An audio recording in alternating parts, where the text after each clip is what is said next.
అందరికీ నమస్కారం. నిన్న పెట్టిన వీడియోకి చాలామంది దాదాపు ఒక 12 మంది ఆస్ట్రాలజీ నేర్చుకుంటాము మేము అని మెసేజ్‌లు చేయడం జరిగింది. నా యొక్క పర్సనల్ నంబర్‌కి. అయితే వారికి నేను చిన్న సలహా ఎందుకంటే మనం జూలై 15 నుంచి క్లాసులు స్టార్ట్ అవుతాయి. న్యూ బ్యాచ్‌కి అని చెప్పడం జరిగింది. ఒకవేళ మీకు మెటీరియల్ కావాలి అనుకుంటే అంటే జ్యోతిష్యంలో ముఖ్యంగా కావాల్సినయి ఏంటంటే 9 గ్రహాల కారకత్వాలు, 12 భావాల కారకత్వాలు, 27 నక్షత్రాలు, 108 పాదాలు. ఇవి ఫస్టు ఫండమెంటల్ అన్నమాట. ఇది నేర్చుకోవాలి. అదేంటంటే నుంచి అక్ష, బండ్రా దాకా చదివినంత మాత్రాన మనం పేపర్ చదవలేం. ఎందుకంటే లా, తా, కా, ఖ, ఆ, ఉ, ఈ అని చదువుతాం. కానీ వాటికి దీర్ఘాలు, కొమ్ములు, వృత్తాలు, ఐత్వాలు, అలాగే గుణింతాలు మనకు వస్తేనే మనం పేపర్ సంపూర్ణంగా చదవగలం. లేతే చదవలేం. కాబట్టి మీరు నేర్చుకోవాలనే ఇంట్రెస్ట్ గనక ఉంటే, మీకు మెటీరియల్ కావాలనుకుంటే ఆస్ట్రో ఎస్‌బి అనేది ఉంది. దాంట్లో నంబర్స్ ఉన్నాయి. గోపి గారిది ఉంది. అలాగే మన మేడం దీపికా మేడం గారిది కూడా ఉంది నంబర్. వారి దగ్గర నేను చేసిన ప్రతి వీడియో క్లాస్‌లో వివరాత్మకంగా చెప్పిన వీడియోసు మేడం గారి దగ్గరున్నాయి. అలాగే గోపి గారి దగ్గర గూడా ఉన్నాయి. సో, అవి మీకు టెలిగ్రామ్ ద్వారాగా మీకు పంపించగలరు ఆళ్ళు. కాబట్టి వాళ్ళకి సంప్రదిస్తారని ఆశిస్తున్నాను. అలాగే దాదాపు ఒక 50 రోజుల దాకా మేము ఇండియాలో ఉండం కాబట్టి, మీరు జాగ్రత్తగా అది నేర్చుకునుంటే, నేను చెప్పే క్లాసులు చాలా చక్కగా మీకు అర్థమవుతదని ఆశిస్తున్నాను. Thank you. నెక్స్ట్ ఈరోజు క్వెషన్స్ చాలామంది పెట్టారు గానీ, కొంతమందికి కొంచెం మ్యారేజ్ విషయం గానీ, సంతాన విషయంలో గానీ, కొంచెం ప్రాబ్లమ్స్ ఫేస్ చేసే వాళ్ళ గురించి మాత్రమే చెప్పడం జరుగుద్ది. కాబట్టి ఈరోజు అజయ్ గౌడ్ గారు అడుగుతున్న ప్రశ్న, వృశ్చిక లగ్నము, రాహు 4లో, ధనిష్టాలో ఉన్నారు. సాటర్న్ 2లో, మార్స్ 10లో ఉన్నారు. రాహు దశ జరుగుతోంది. ఆహ్, వీనస్, వీనస్, బుధుడును 11లో ఉన్నారు. మ్యారేజ్ ఎప్పుడు అవుతుంది? అంటే మ్యారేజ్ గురించి అడిగారు. వివాహం ఎప్పుడవుతుంది? చూడండి, వివాహాలు ఆలస్యం అవ్వడానికి కూడా కారణాలుంటాయి. అది మనకి తెలీదు. ఎందుకు తెలీదంటే చాలామంది రాహు అండ్ కేతుని కన్సిడర్ చేయరు. పరాశర మహర్షియే కన్సిడర్ చేసినప్పుడు మనం ఎవరండి కన్సిడర్ చేయకపోవడానికి కారణం? రాహుకేతువులు ఎవరు? మన వంశానికి సంబంధించిన గ్రహాలు. ఆ గ్రహాల్ని మనం కన్సిడర్ చేయకపోతే నష్టమే కదా! చెప్పండి. ఇక్కడ చూడండి. వృశ్చిక లగ్నం అన్నారు. ఇక్కడ వృశ్చిక లగ్నం. లగ్నంలో ఇక్కడ ఏం చెప్తున్నాడాయన? లగ్నములో లగ్నాత్తు 4 భావంలో రాహు, 2 భావంలో శాటర్న్. శాటర్న్ మీకేం చెప్తున్నాడు? శాటర్న్ మీకు ఏం చెప్తున్నాడు?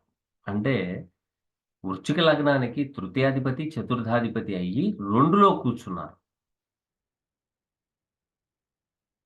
చూడండి, గమనించండి. ఆ లగ్నానికి పాపి. ఆ లగ్నానికే పాపి. పాపి అయ్యి తృతీయాధిపతి, చతుర్థాధిపతి. పైగా 2లో ఉండి మూడవ దృష్టితో 2లో ఉన్నారు. మూడవ దృష్టితో 4లో ఉన్న వృశ్చిక లగ్నానికి 4లో ఉన్న రాహుని చూస్తున్నారు. రాహు కూడా ఏం చెప్తున్నారు? వీళ్ళిద్దరూ కలిసి మూడో భావాన్ని పూర్తిగా నాశనం చేసేసారు.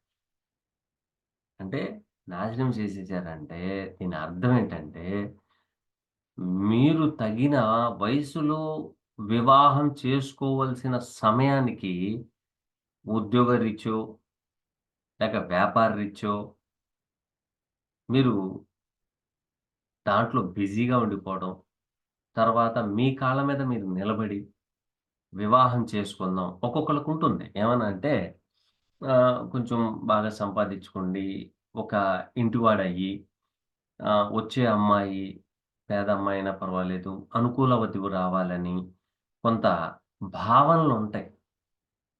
మనసులో ఉండేయవి. అంటే ఏంటి? రాహు 4 భావంలో ఉన్నారాయన.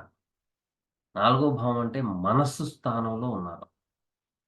మనసు స్థానంలో ఉన్నారు. ఇక్కడేం చెప్తున్నాడాయన? రాహు ఏం చెప్తున్నాడంటే, నా కాళ్ళ మీద నేను నిలబడి వివాహం చేసుకుందాము. కాబట్టి మంచి ఉద్యోగమో, లేతే మంచి వ్యాపారమో చేసుకొని, ఒక ఇల్లు, వాకిలి అనేవి నేను రెడీ చేసుకున్న తర్వాత పెళ్లి చేసుకుంటే బాగుండే అనే భావన కలిగిచ్చాడు. అప్పుడు మీ తప్పేమన్నా ఉందా? అంటే మీ తప్పు లేదు అని చెప్పాలి. ఇప్పుడు ఒక అమ్మాయికి మనం మంచి జీవితాన్నివ్వాలి. మనకొచ్చే భార్య అనుకూలవతి రావాలి అనే భావనలు 100కి 90 మందికుంటది. ఈ 10 మందంటారా, నా భార్య హీరోయిన్‌లాగుండాలి, ఐబ్రో కట్ చేయాలి, పోనీటెయిల్ పెట్టుకోవాలి, లిప్‌స్టిక్ రాసుకోవాలి, సొసైటీ అని. ఈ సొసైటీ అనుకున్న వాళ్ళ జీవితం కూడాను ఒక సొసైటీ అయిపోతుంది. ఉన్న విషయం వాస్తవం మాట్లాడుకుందాం. నిజం చెప్పే వేప చెట్టు చేదుగానే ఉంటుంది. ఓకేనా? కాబట్టి ఒక 90 మందికుంటుంది. అలాగుండడం వలన మీకు వివాహం ఆలస్యమైంది. రెండోది, మీరు ఆల్రెడీ నాకంటే ముందలే కొంతమంది జ్యోతిష్యులకి చూయించుకున్నారు.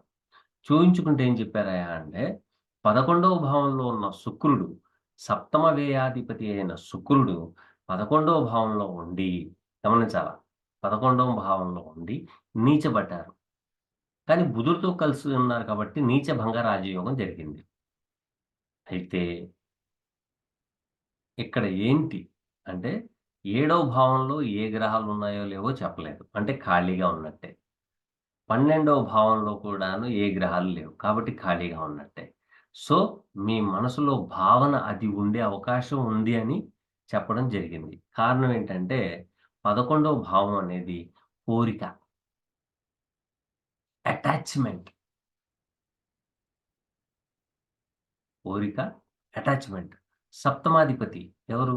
ఎదుటి వ్యక్తి. అది భార్య కానివ్వండి, పార్ట్నరే కానివ్వండి, ఎదుటి వ్యక్తులు. అటాచ్‌మెంట్.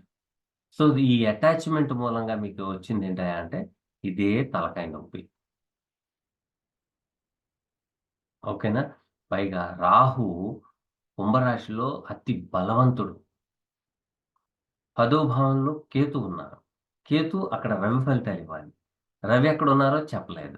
శని ఒక్కళ్ళున్నారు చెప్పారు. 10వ భావంలో మళ్ళీ కుజుడు కూడా ఉన్నారు. 10లో కుజుడే అన్నారు కదా! 1, 6 అధిపతి. పైగా 1, 6, 10లో కూర్చున్నాడాయన. అంటే కెరియర్ స్టెబిలిటీగా ఉంచుకొని, కెరియర్‌లో గ్రోత్ అయ్యి, వివాహం చేసుకుందాం అనుకోవడంలో తప్పేమన్నా ఉందా? లేదు. చాలామంది జ్యోతిష్యులు మీ లగ్నం చూసి, మీ శుక్రుడు ఎప్పుడైతే కన్యా రాశిలో ఉన్నారో నీచబడిపోయారు, మీకు పెళ్లి జరగదు, అది ఇది అని చాలా అంటారు. మీరు కంగారు పడవలసిన అవసరం ఏమీ లేదు. మీరు కంగారు పడవలసిన అవసరం లేదు. కారణం ఏంటంటే, ఈ 2/5/2024 నుండి మీకు వివాహ గడియలు మళ్ళీ మొదలైనయి. మళ్ళీ మొదలైనయి. ఎందుకని? కారణం ఏంటంటే, ద్వితీయ పంచమాధిపతి అయిన ద్వితీయ పంచమాధిపతి అయిన గురువు 7వ భావంలో ట్రాన్సిట్ అవుతున్నాడు. కానీ, రెండో భావ ఫలితాలను ఇస్తాడా? అంటే ఇవ్వడు. ఎందుకివ్వడు? కారణం ఏంటి? అనంటే, రెండో ఇల్లు ఆల్రెడీ ఆక్యుపైది సాటర్న్.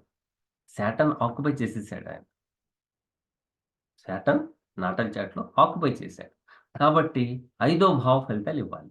ఐదో భావ ఫలితం ఏంటయ్యా అంటే, నిశ్చితార్థం, సంతానం, వివాహం, శుభకార్యాలు ఇవన్నీ 5లో ఉన్నాయి. కాబట్టి, మీకు వివాహ గడియలు వచ్చినియి. అయితే, ఈ సంవత్సరం 98% వివాహం అయిపోయిద్ది. అయిపోయిద్ది. అయితే, అవ్వాలంటే మనం ఏం చేయాలి? మనం కూడా ఏదో ఒకటి చేయాలిగా! వివాహానికి ప్రయత్నం చేయాలి గదా! ఆ ప్రయత్నం అనేది షాదీ.కామ్ ద్వారాగా ఎళ్ళండి. షాదీ.కామ్ ద్వారాగా వెళ్ళండి. వెళ్తే ఖచ్చితంగా మీకు వివాహం జరిగే ఛాన్సెస్ ఉంది. ఇదేంటండి షాదీ.కామ్ ఎందుకెళ్ళాలి? మాకు తెలిసిన పెళ్ళిళ్ళు, పేరెంటీలు ఉన్నారు గదా! అంటే వాళ్ళ వల్ల కాదు. మీరు పుట్టేటప్పుడు ఒక స్క్రిప్ట్ తీసుకొనొచ్చారు. ఆ స్క్రిప్ట్‌కి తగ్గట్టాగా మీరెళ్ళాలి గానీ, మీకు తగ్గట్టాగా స్క్రిప్ట్ ఉండదు, ఉండదు, ఉండదు. ఉండదు. కాబట్టి షాదీ.కామ్ ద్వారాగా ఎందుకంటే ఆన్‌లైన్‌కి కారకుడొచ్చేసి రాహు. రాహు మూడో భావ ఫలితం కూడా ఇవ్వాలి. 3 అంటే ఏంటి? కమ్యూనికేషన్. కాబట్టి ఆ కమ్యూనికేషన్ కారకుడు బుధుడు. బుధుడు తన స్వక్షేత్రంలో బలంగా ఉన్నాడు. మూల త్రికోణంలో ఉన్నాడు. పైగా రాహుకి మిత్రుడు. కాబట్టి ఆన్‌లైన్ ద్వారాగా షాదీ.కామ్ ద్వారాగా వెళ్ళండి. వెళితే మాత్రం ఖచ్చితంగా మీకు వివాహం జరుగుద్ది. కంగారు పడాల్సిన అవసరం ఏం లేదు. అయితే దీంట్లో అతి ముఖ్యమైనది చెప్తున్నాను. బాగా మీరు నా వీడియో చూసిన వెంటనే సెర్చ్ చేయండి. సెర్చ్ చేస్తే మీకు దొరుకుతుంది. దొరకకుండా ఉండదు. చూడండి. లగ్నాధిపతి కనెక్టింగ్ విత్ కేతు ప్లస్ లగ్నాత్తు 4 భావంలో రాహు. సో, ఈ కాంబినేషన్, ఈ అలైన్‌మెంట్ ఏం చెప్తుందంటే, మీ వంశంలో 2 పెళ్ళిళ్ళయినోళ్ళున్నారు. లేక మృత శిశువు జననం జరిగిన వాళ్ళున్నారు. లేక అబార్షన్స్ జరిగినోళ్ళున్నారు. లేక అకాల మృత్యువు సంభవించి ఉంది. మీ వంశంలో సర్పదోషం ఉంది ముఖ్యంగా. ముఖ్యంగా సర్పదోషం ఉంది. ఇదేంటండి ఇయన్నీ మాకెవరు చెప్పలేదండి అంటే ఒక్కొక్కళ్ళు చెప్తారు. ఒక్కొక్కళ్ళు చెప్పరు. కారణం ఏంటంటే రాహుకేతువుల్ని కొంతమంది కన్సిడర్ చేయరు. ఓకేనా? కాబట్టి మీరు శ్రీకాళహస్తిలో రాహుకేతుల పూజ చేయించండి. నంబర్ 1. నంబర్ 2 ప్రతి మంగళవారం వినాయకుడికి గరికతో పూజ చేయండి. తర్వాత ప్రతి శుక్రవారం అమ్మవారికి కుంకుమతో పూజ చేయండి. అయితే ఇవి అన్నిటికంటే ముఖ్యమైనదేంటయ్యా అంటే ఫస్ట్ మీరు పుట్టిన ప్రదేశము, పుట్టిన గ్రామము, పుట్టిన ఊరు, పుట్టిన రాష్ట్రం, పుట్టిన దేశం విడిచిపెట్టేసి మీరు ఎక్కడికైతే ఎళ్తారో అక్కడ మీకు గ్రోతింగ్ ఉంటుంది. రెండోది మీకు వివాహం కూడా అవుతది. మీరేమో మా తల్లిదండ్రులను విడిచిపెట్టి ఎళ్ళలేము. మా అక్క చెల్లెళ్ళు ఇక్కడే ఉన్నారు. బంధువులు, బాంధవ్యాలు అన్నీ ఇక్కడే ఉన్నాయి. నేనక్కడికెళ్ళిపోతే వీళ్ళని ఎవరు చూస్తారండి. మీరు చూసే బాధ్యత మీదేంటి? వాస్తవంగా మనం మాట్లాడుకుందాం. వాస్తవంగా మనం మాట్లాడుకుందాం. వచ్చేటప్పుడు మీరు మీ యొక్క సంపద, మీ యొక్క నాలెడ్జ్, మీ యొక్క చదువు, మీరు తినే ఆహారం, మీ యొక్క అలవాట్లు ఇవన్నీ మీరు స్క్రిప్ట్‌తో వచ్చేసారు. ఎప్పుడు తినాలి? ఎప్పుడు పడుకోవాలి? ఎప్పుడు ఎక్కడికెళ్ళాలి? అనే స్క్రిప్ట్ అంతా ఒకటి తయారయ్యి మీ చేతికొచ్చింది. ఆ స్క్రిప్ట్ ద్వారాగానే మీరు నడుస్తారు. మీరు వేరే ఊరెళ్ళండి, వేరే రాష్ట్రం ఎళ్ళండి, ఎక్కడికైనా సరే పుట్టిన స్థలానికి విడిచిపెట్టి వెళ్ళిపోండి. వెళ్ళిపోయి దూరంగా ఉండి మీ తల్లిదండ్రులకి మీరు చక్కగా ఫైనాన్స్ సపోర్ట్ చేయొచ్చు. దగ్గరుండి ఏమవుతది? "ఎక్కడున్నావే గొంగలి" అంటే, "నువ్వేసిన చోట అక్కడే ఉన్నానయ్యా" అంట. ఆ పరిస్థితి. కాబట్టి తల్లిదండ్రులకు వదిలేసి ఎళ్ళమని నేను చెప్పట్లా. కానీ దగ్గరుండి ఇబ్బందులు పడొద్దు మీరు అని అంటున్నాను నేను. అక్కడ ఏమంటుంది? లగ్నాత్తు చతుర్థ భావములు రాహు. రాహు అబ్రాడ్స్‌కి కారకుడు. దూర ప్రాంతానికి కారకుడు. పైగా ఎవరి స్థానంలో ఉన్నాడు? తల్లి స్థానంలో ఉన్నాడు. తల్లి కారకుడు చంద్రుడెక్కడున్నాడో చెప్పలా. అంటే అక్కడ క్షేత్రంలో ఉండిపోయాడు. కాబట్టి మీరు ఉన్న ఊరు విడిచిపెట్టి వేరే ఊరు వెళ్ళండి. వేరే రాష్ట్రం వెళ్ళండి. వేరే దేశం వెళ్ళండి. ఇయన్నీ చెయ్యండి. చేస్తే మీ యొక్క ఎదుగుదల ప్లస్ మ్యారిటల్ లైఫ్ చాలా బావుంటుంది. అయితే మీ మనసులో ఒక ఆలోచనొచ్చింది. ఏం ఆలోచనొచ్చిందంటే, నేను బీటెక్ చదివాను, ఎంటెక్ చదివాను అంటే పర్వాలేదు. 10వ తరగతి నాలాగా 10వ తరగతి చదివారు. అప్పుడేం జేయాలి? అప్పుడేం చేయాలి? ఇతర దేశం ఎళ్తానికి నా చదువు సరిపోదు. ఇతర రాష్ట్రానికెళ్తే లాంగ్వేజ్ ప్రాబ్లమ్ నా చదువు సరిపోదు. నాకు ఉద్యోగం రాదు. ఇంకా వ్యాపారంలో ఏమన్నా బిల్ గేట్స్ అవుతానా? కాదే. చదివిన చదువు 10వ తరగతే. కానీ దీన్ని మనం ఏ విధంగా యుటిలైజ్ చేయాలి? యుటిలైజ్ చేస్తే అభివృద్ధి చెందుతాం అనే దాని మీద చెప్తున్నాను. బాగా చదువుకున్నారా? బీటెక్, ఎంటెక్ చదువుకున్నాడా? ఔట్ ఆఫ్ కంట్రీకి సంబంధించిన ప్రాజెక్టుల్లో ఇన్వాల్వ్‌మెంట్ అవ్వండి. ఓకేనా? లేపోతే ఇంపోర్ట్స్ అండ్ ఎక్స్‌పోర్ట్స్ దాంట్లో ఇన్వాల్వ్‌మెంట్ అవ్వండి. ఓకేనా? ఇవి చేయండి. ఇవి చేస్తే మీకు ఖచ్చితంగా ఫలితాలు మారిపోతాయి. మీకు ఎప్పుడంటే దాదాపు హ్మ్. 1, 2, 3, 4 సంవత్సరాల క్రితం ఒక మంచి సంబంధం ఒకటొచ్చింది.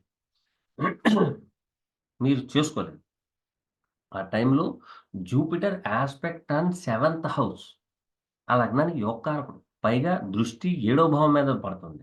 అక్కడ ఐదో భావంలో అంటే ఈయన మూడో భావంలో ట్రాన్సిట్ అయ్యే ప్రదేశంలో అక్కడ ఏముందయ్యా అంటే ఉత్తరాషాఢ నక్షత్రం, శ్రావణ నక్షత్రం, ధనిష్ట నక్షత్రం. సో, ధనిష్ట నక్షత్రంలో ట్రాన్సిట్ అయ్యే సమయంలో ఎళ్ళుంటే ఏదో వాళ్ళిచ్చే కట్న కానుకలు అవి ఇవి మీకు నచ్చకపోవచ్చు. లేదా స్థలం గాని, పొలం గాని, ఇల్లు గాని, వాహనం గాని కొన్నది. అది లోన్‌లో తీసుకొనుంటారు. ఆ లోన్ తీరిన తర్వాత చేసుకుందాం అనే భావనలు ఎక్కువగా కలిగే అవకాశాలు ఎక్కువగా ఉంది. ఓకేనా? కాబట్టి మీరు రాహుకి సంబంధించిన ఫలితాలను మీరు చేసుకుంటూ ఎళ్తే, ఇక్కడ శని ట్రిగ్గరింగ్ అవుతుంది. శని 2లో కూర్చున్నారు. ఖచ్చితంగా వివాహం జేస్తారు. ప్రతి గ్రహం వివాహం చేసుద్దండి. కానీ మనోళ్ళేం చెప్తారంటే శని వివాహం చేయదు. రాహు చేయదు, కేతు చేయదు, కుజుడు చేయడు, ఆయన చేయడు, ఈయన చేయడు. వే మీ ఒక్కళ్ళ గురించి పట్టించుకోవండి. ఆ గ్రహాల పనేంటంటే, భగవంతుడు ఈ జీవుడు పుడుతున్నాడు. వీడి స్క్రిప్ట్ ఇది అని ఫస్ట్ వాళ్ళకిచ్చేస్తారు. మీకు స్క్రిప్ట్ అనేది ముందల తయారవుతది. మీరు పుట్టుక కాదు ఫస్టు. చాలామందంటారు. పుట్టుక ముందు తర్వాతే హ్మ్, మరణం సంభవిస్తదని. కాదండి. ఫస్టు లిఖితం. మీ స్క్రిప్ట్ మొత్తం చిట్టా రాసేసిన తర్వాత, అవి గ్రహాలకి ఇచ్చేసిన తర్వాత అప్పుడు జననం జరుగుద్ది. లేకపోతే జరగదు. ఎందుకంటే నా అనుభవపూర్వకంగా నేను చూసాను కాబట్టి చెప్తున్నాను. ఓకేనా? కాబట్టి మీరిప్పుడు పోయిన సంవత్సరం 17/1/2023 నుంచి మీకు అర్ధాష్టమ ఏలినాటి శని నడుస్తుంది. కాబట్టి 8 శనివారాల శనికి తైలాభిషేకం చేయండి ఫస్ట్.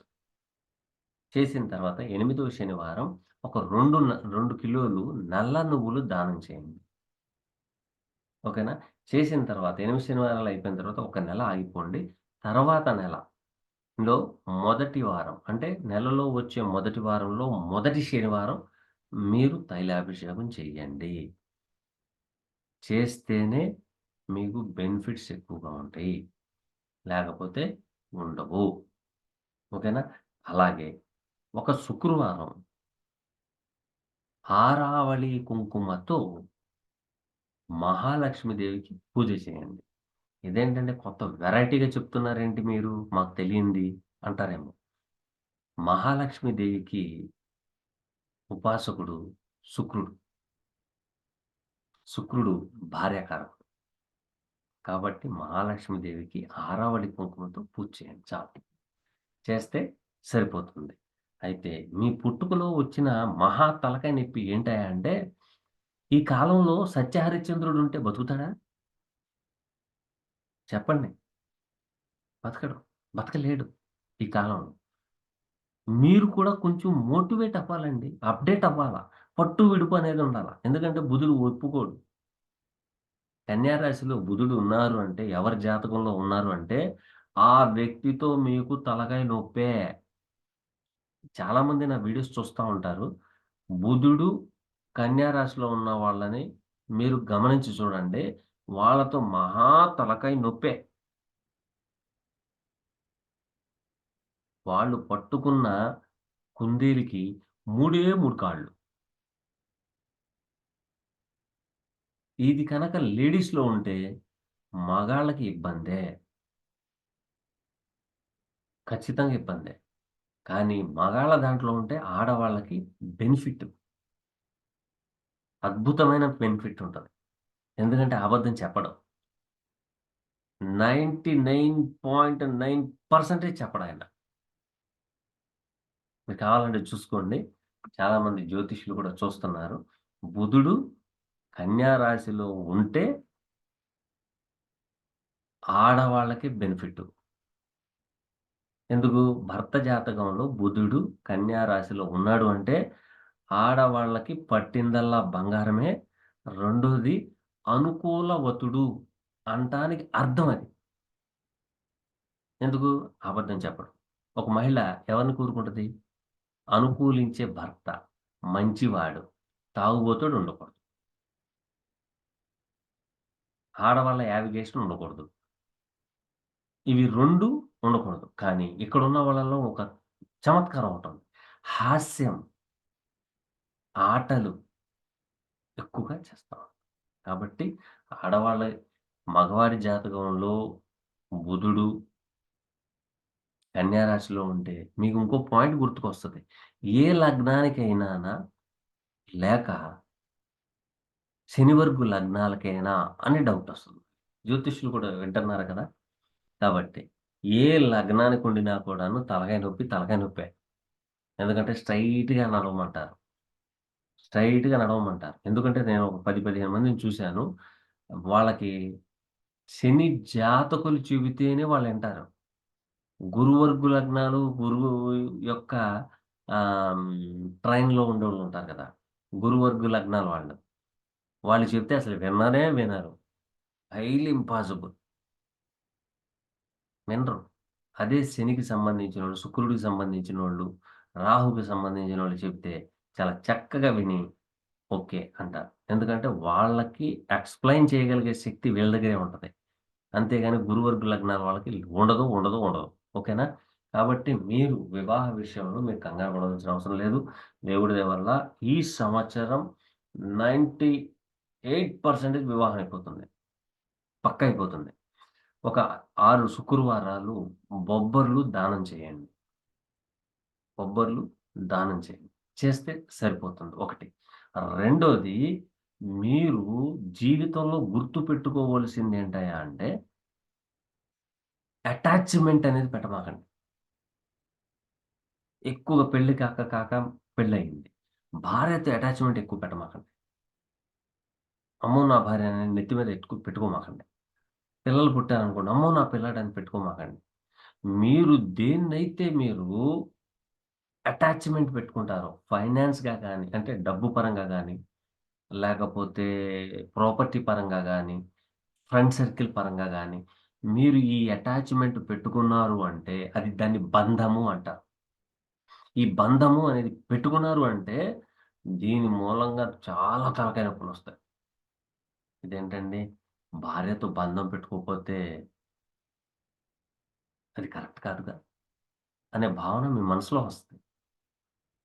భార్య భార్యే, బంధం బంధమే. మీరు ఎంతైతే ప్రేమిస్తారో మీ భార్య ఖచ్చితంగా మిమ్మల్ని విడిచిపెట్టి ఎళ్ళిపోతుంది.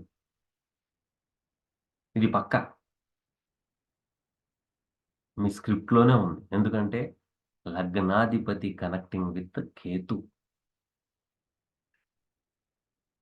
మీరు దేని మీద అతిగా ప్రేమ పెట్టకండి. Let go. ఆ! భార్య. ఓకే. అంతేగాని అమ్మో! నా భార్య, అమ్మో! నా భార్య అన్నారు అంటే ఖచ్చితంగా పోట్లాటలొచ్చి దూరం అయిపోద్ది. సంతానం విషయమైనా అంతే. ఎందుకు సంతానం ఎందుకంటున్నాను అనే పాయింట్ మీ మనసులో రావచ్చు. 11వ భావంలో ఉన్న శుక్రుడు, బుధుడు కలిసి డైరెక్ట్‌గా మీన రాశిని చూస్తున్నారు. అది మీరు జాగ్రత్త వహించండి. ఓకేనా? ఈ సంవత్సరం మీకు వివాహం అవుతుంది. కంగారు పడాల్సిన అవసరం లేదు. నేను చెప్పిన పాయింట్స్ మీరు పాటిస్తే చక్కటి భార్య అనుకూలవతి వస్తుంది. కాబట్టి మీరు చేసుకుంటారని ఆశిస్తున్నాను. ఓకేనా? Thank you. Next question.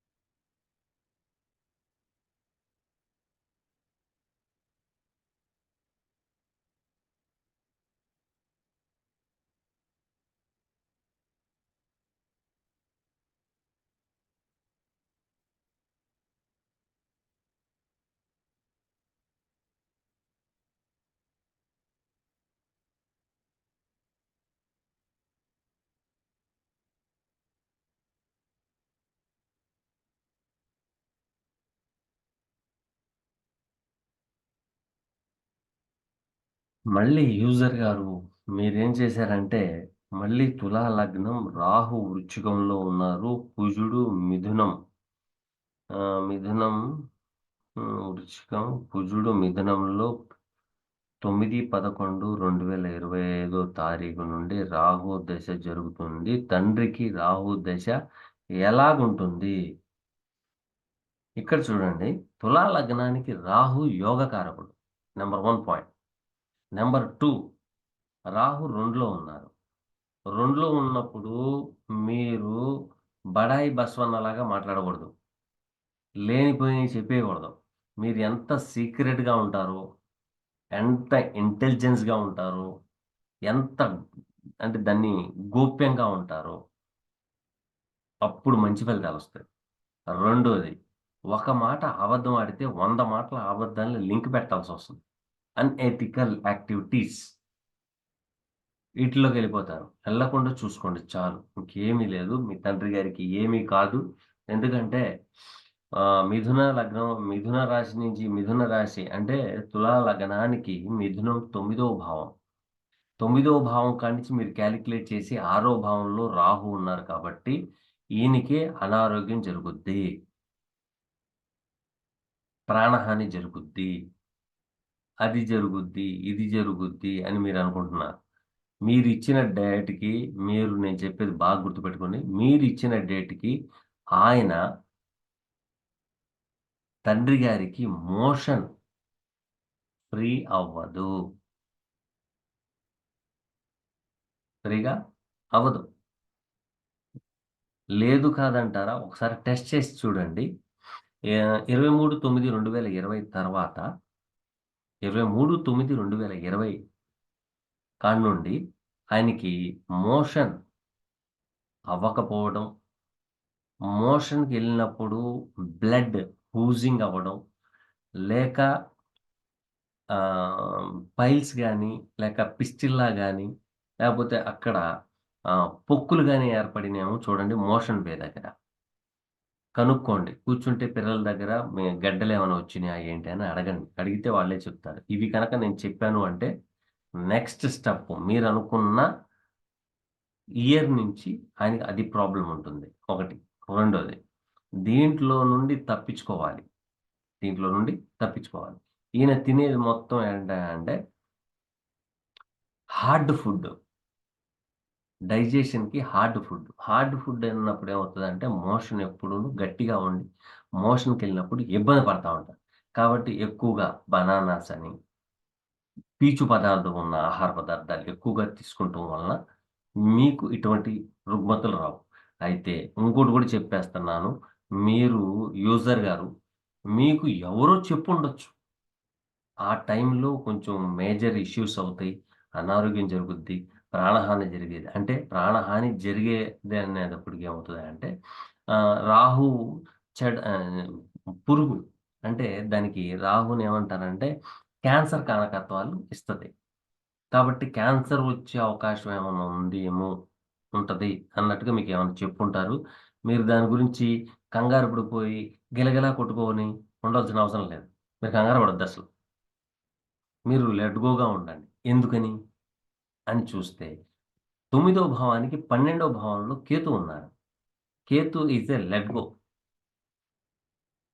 ఓకేనా? కాబట్టి పీచు పదార్థాలును ఎక్కువగా తొందరగా డైజెషన్ అయ్యేది.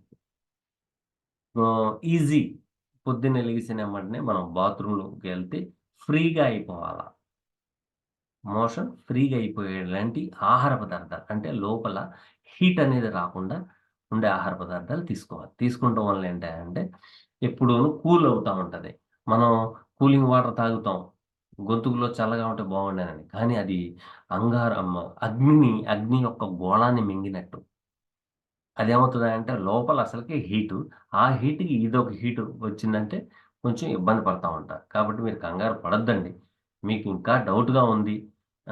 ఎవరు చెప్పినా కూడాను కొంచెం నెగెటివ్‌గా చెప్తున్నారనుకుంటే ఒక్కసారి రాహుకేతువుల పూజ చేపిచ్చండి. ప్రతిరోజు నాగసింధూరం పెట్టండి.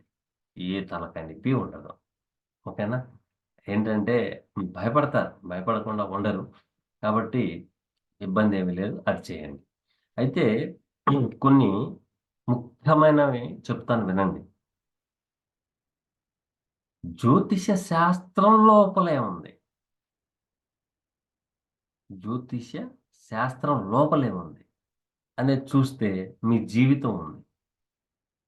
ప్రతి ఒక్కళ్ళకి చెప్పేది నేను బాగా గమనించండి. జ్యోతిష్య శాస్త్రంలో ఏముంది అనంటే దాంట్లో మీ జీవితం ఉంది. ఆ జీవితాన్ని డీకోడ్ చేసే విధానం మీకు 100కి 90% ఎవరు చెప్పరు. ఎవరు చెప్పరు. ఎందుకని? మేము నేర్పుతాం అని చెప్పేవాళ్ళు చాలామంది ఉన్నారు కదండీ! చెప్పరు. ఎందుకంటే తెల్లారేటప్పటికల్లా మీరు బోర్డ్ పెట్టుకుంటారు. ఈ జ్యోతిష్యం, ఆ జ్యోతిష్యం అని పెట్టుకుంటారు. మాకొచ్చే డబ్బులన్నీ మీరు తీసేసుకుంటే ఎలాగండి? అది తప్పు. భగవంతుడు మీకొక నాలెడ్జ్ ఇచ్చాడు. మీకిచ్చాడు అంటే దాన్ని వదిలించుకోమని. అంతేగాని అంటిపెట్టుకోమని కాదు. ఒక శాస్త్ర పరిజ్ఞానం మీకిచ్చాడంటే దాని అర్థం ఏంటి? గత జన్మలో మీరు వదిలించుకోలేదు. ఈ జన్మలో నేర్చుకొని మీకున్న నాలెడ్జ్‌ని 10 మందికి పంచమని. అంతేగాని మన దగ్గర మూట కట్టుకొని పెట్టుకోమని కాదు అర్థం. ఎంతోమంది డాక్టర్స్ ఉంటారు. ఎంతోమంది ఇంజినీర్స్ ఉన్నారు. ఎంతోమంది సైంటిస్ట్‌లు ఉంటారు. చాలా మందుంటారు. కానీ జ్యోతిష్యులు 100కి ఒక 10 మందుంటారు. ఆ 10 మందిలో కూడాను ఒక ఐదుగురు ఆ నుంచి అమ్మహ దాకా చదువుతారు. ఒక ముగ్గురు నుంచి అక్షాబడ్ర దాకా చదువుతారు. మరి మిగిలింది ఇద్దరు. ఆ ఇద్దరు నుంచి అమ్మాహ దాకా చదివి గుడింతాలు, పొల్లులు, వృత్తాలుంటాయి. వాళ్ళకి ఈ లోకంతో పని లేదు. వాళ్ళకి మీతో బంధం లేదు. బంధం పెట్టరు. ఎందుకంటే జ్యోతిష్య శాస్త్రంలో మోస్ట్ ఇంపార్టెంట్ 2 గ్రహాలు. 4 గ్రహాలు. 4 గ్రహాల్లో 2 గ్రహాలు మాత్రం మహా తలకాయ నొప్పి. అవేంటంటే రాహుకేతువులు. మిగతా గ్రహాలన్నిటికి బోలెడన్ని పనులుంటాయి. కానీ వీటికి ఒకటే పని ఉంటే బడాయి బసవన్న. లేకపోతే దేశి దిమ్మరిలాగా తిరగడం. ఇవి రెండే ఉన్నాయి దాంట్లో. కాబట్టి మీరు గమనించుకోండి. ఇక్కడ జ్యోతిష్య శాస్త్రంలో మనం పుస్తకాలు ఓకే. పెద్ద పెద్ద పుస్తకాలు పెట్టేసుకొని, అల్మార నిండా పుస్తకాలు పెట్టేసుకొని ఏంటి అంటే materialistic that is a Rahu. Rahu materialistic. ఎదుటి వ్యక్తికి కనపడేటట్టు చేసేది రాహు. కాబట్టి పుస్తకాలు పెట్టేసుకొని, అది పెట్టేసుకున్నంత మాత్రాన అందరూ అన్ని పుస్తకాలు చదవలేరు. కొంతవరకు చదువుతారు. సో, ఈ జ్యోతిష్య శాస్త్రంలో ఉన్న ఒక చిన్న సింపుల్ టిప్ ఒకటి చెప్తాను. ఈ టిప్‌ని పట్టుకొని మీరు నడవండి. ఏంటంటే, మేము ముస్లిం. నేను చెప్పేది బాగా అబ్జర్వ్ చేయండి. బాగా అబ్జర్వ్ చేస్తేనే మీకు అర్థమవుతది. లేతే అర్థం కాదు. మేము ముస్లిం. ఈరోజు బిర్యానీ వండాలనుకుంటున్నా. చెప్పేదేనండి. బిర్యానీ వండాలనుకుంటున్నా. అక్కడితో ఆగిపోండి. ముందుకు సాగొద్దు. ఈరోజు నేను బిర్యానీ వండాలనుకుంటున్నా. ఇక్కడ చూడండి. బిర్యానీ అనేదేంటి? ఆహారం. తినేది. తినే కారకుడు ఎవరు? ఆహారానికి కారకుడెవరు? చంద్రుడు. ఆహారానికి కారకుడు చంద్రుడు. ఈ చంద్రుడు ఏం చెప్తున్నాడంటే, నేను బిర్యానీ వండాలి. వండాలి వేరు. బిర్యానీ వేరు, వండాలి వేరు. వండాలి అనేటప్పటికి శని. ఎందుకు? కర్మకారకుడు, పనికారకుడు, వృత్తికారకుడు, సిన్సియారిటీ కారకుడు, డిసిప్లిన్ కారకుడు,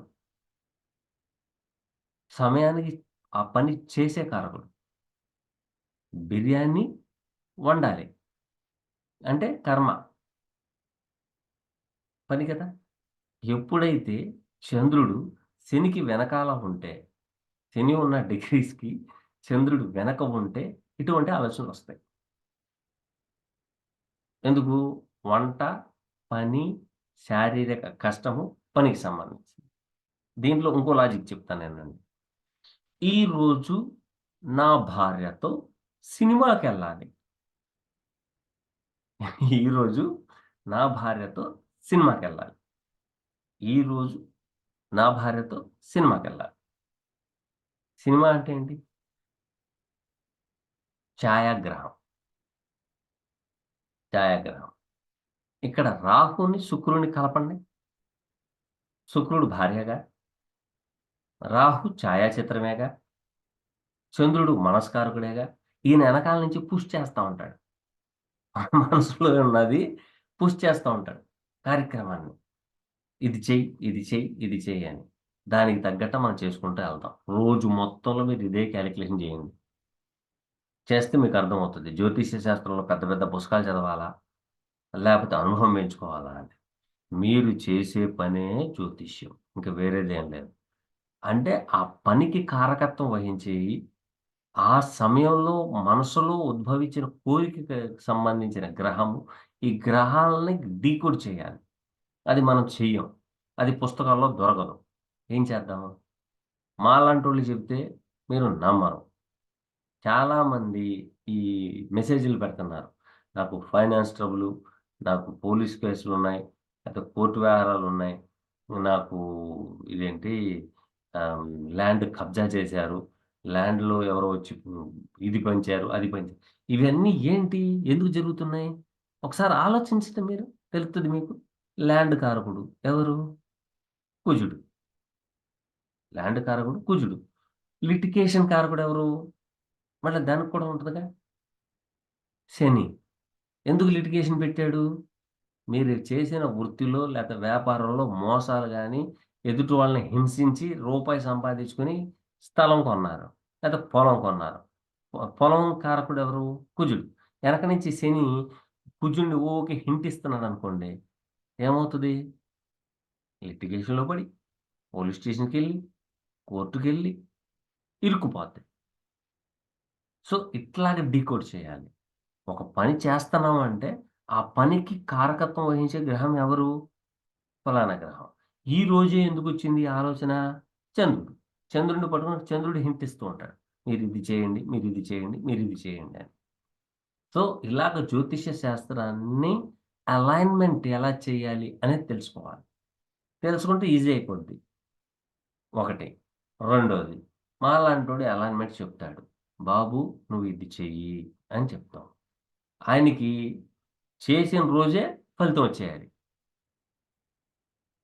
చేసిన రోజే ఫలితం వచ్చేయాలి. ఇప్పుడు మీరు పుస్తకంలో ఒక అక్షరం రాయాలంటే, పెన్ను పెట్టాలి. పెన్ను పెట్టిన తర్వాతే మీరు రాయగలుగుతారు. పెన్ను పెట్టకుండా రాయలేరు గదా! మీరు మొదలుపెట్టిందే అప్పుడు, మీరు కొంతకాలం ముందుకు సాగాలది. అది సాగితే దాని ఫలితం మీకు అర్థమవుతుంది. లేతే అర్థం కాదు. అర్థం కాక ఊకే గిలగిలా కొట్టుకుంటా ఉంటారు.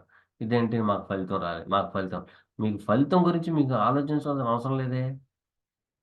జ్యోతిష్యులు మీకు సలహా ఇస్తారు. మా అమ్మ మీరు ఇది చేయండి అంటారు. మీరు చేయకుండా ఫలితం ఎప్పుడొచ్చుద్దంటే అది రాదు. మందు బిళ్ళ యేసుకుంటేనే రోగం తగ్గుద్ది. రోగం ఎప్పుడు తగ్గుద్దంటే లాభం లేదు. కాబట్టి ప్రతి ఒక్కళ్ళోనూ జ్యోతిష శాస్త్రాన్ని బ్రతికించండి. ఫస్ట్ మీకు కావాల్సిందేంటంటే జ్యోతిష శాస్త్రాన్ని బతికించండి. ఉన్న వాస్తవాన్ని తెలుసుకోండి. ఇది ఎంతవరకు కరెక్టు? నేను అందుకనే చెప్తాను. నా వీడియోస్‌లో చూడండి. దాంట్లో పర్వాలేదు. జ్యోతిష శాస్త్రంలో పర్వాలేదు అనే పదం లేదు. ఎందుకని అనే పదం ఉంది. ఎందుకని అనే పదం ఉంది అనటానికి కారణం. ఎందుకంటే నేను ఎక్కువగా రీసెర్చ్ చేసింది ఎందుకని. పర్వాలేదు అనే పదాన్ని అసలు తీసుకోలేదు నేను. ఎందుకంటే దాంట్లో జ్యోతిష్యంలో లేనప్పుడు పర్వాలేదని. ఈ వివాహం, ఈ లగ్నం వాళ్ళకి ఈళ్ళకి పెళ్లి చేస్తే పర్వాలేదండి. ఇది నడవదు. పర్వాలేదన్నప్పుడు పెళ్లి చేసిన తర్వాత 100 సంవత్సరాల పంట. పోట్లాటలొచ్చేసి తర్వాత పోలీస్ స్టేషన్స్, కోర్టు వ్యవహారాలకెళ్ళిపోయి విడాకులు తీసుకున్నారనుకోండి. వచ్చేది ఇబ్బంది. కాదా? కాబట్టి మీరు దయచేసి అటువంటి నిర్ణయాలు తీసుకోవద్దు. చాలామంది నేర్చుకోవాలనుకునే వాళ్ళు మాత్రం ఖచ్చితంగా అలైన్‌మెంట్‌తో సహా ఇది ఎందుకని బ్రతికిచ్చమంటున్నానంటే, మీరేదో బోర్డు పెట్టేసుకొని, మీరేదో జ్యోతిష్యం చెప్పేస్తారని కాదు. ఫస్ట్ మీరు ఏం చేస్తే పైకెదుగుతారు? చాలామంది ఒకటే అడుగుతారు. మా అబ్బాయి కలెక్టర్ అవుతాడా? మా అబ్బాయి డాక్టర్ అవుతాడా? అది కాదండి. ఏం చదివితే బాగుంటుంది? ఏ కార్యం చేస్తే తన యొక్క జీవితం బావుంటుంది? ఏమి చేస్తే వాళ్ళిద్దరి బంధం నిలబడుతుంది? దీని గురించి ఆలోచించండి. అంతేగాని మీరు ఏదో గాలిలో మేడలు కట్టేసేస్తారు. ఈ అబ్బాయికిచ్చి పెళ్లి చేసేస్తే మా అమ్మాయి ఇలా ఉంటది, అలా ఉంటది, ఇలా ఉంటది. సుఖపడిపోద్దని. యాక్చువల్ ఆ తల్లిదండ్రులకు కూడాను సుఖం అనే పదానికి అర్థమే తెలీదు ఆ తల్లిదండ్రులకు కూడాను. సుఖం అంటే ఏంటి? సుఖపడిపోయిద్దండి? కాదు. ఫస్ట్ సుఖం అనే దానికి అర్థం తెలుసుకోవాలి. డబ్బుంటే ఉంటుందా? హంసతూలిక దర్బార్లుంటే ఉంటుందా? లేదా వాహనాలుంటే ఉంటుందా? ప్రాపర్టీస్ ఉంటే ఉంటుందా? దేముంటే ఉంటుంది సుఖమనేది. ఓకేనా? కాబట్టి జ్యోతిష శాస్త్రాన్ని ప్రతి ఒక్కళ్ళు మీకు గాని, మీ సంతానానికి గాని, మీ భార్యకి గాని, మీ మనవళ్ళకి గాని అందరికి పనికొస్తుంది. జ్యోతిష శాస్త్రం ఒకళ్ళకి పనికి రాదు అనేది లేదు. అందరికి పనికొస్తుంది. కాబట్టి ప్రతి ఒక్కళ్ళు కొంత శాస్త్ర పరిజ్ఞానం ఉండడంలో తప్పు లేదు. ఎవరో చెప్పిన మాట మీద బేస్ అయిపోయి పెళ్ళిళ్ళు చేసి నానా బాధలు పడే తల్లిదండ్రులు, ప్రేమించి పెళ్లి చేసుకుని నానా బాధలు పడే ప్రేమికులు ఇట్లాంటియన్నీ ఎందుకు జరుగుతున్నాయి? ఏంటి? అనేది సంపూర్ణంగా మీరు తెలుసుకోండి. ఒకటి. రెండోది చాలామంది జ్యోతిష్యుల దగ్గరికెళ్లి వాళ్ళు నెగెటివ్ చెబితే వాళ్ళు డైజెస్ట్ జరగట్లేదు. ఆ పంతులు గారు ఇలా చెప్పారు. ఆ జ్యోతిష్యుడు గారు అలా చెప్పారు. అలా కాదు. నా పిల్ల లేదా నా కొడుకు అలాంటోడవుతాడా? ఇలాంటోడవుతాడా? అలాంటిదవుతదా? ఇలాంటిదవుతదా? ఇది కాదండి. జ్యోతిష్యుల వారికి మీకు ఎటువంటి ఫైనాన్స్ లావాదేవీలు లేవు. కుల తగాదాలు లేవు. ప్రాపర్టీ డిస్ట్రిబ్యూషన్స్ గురించి తగాదాలు లేవు.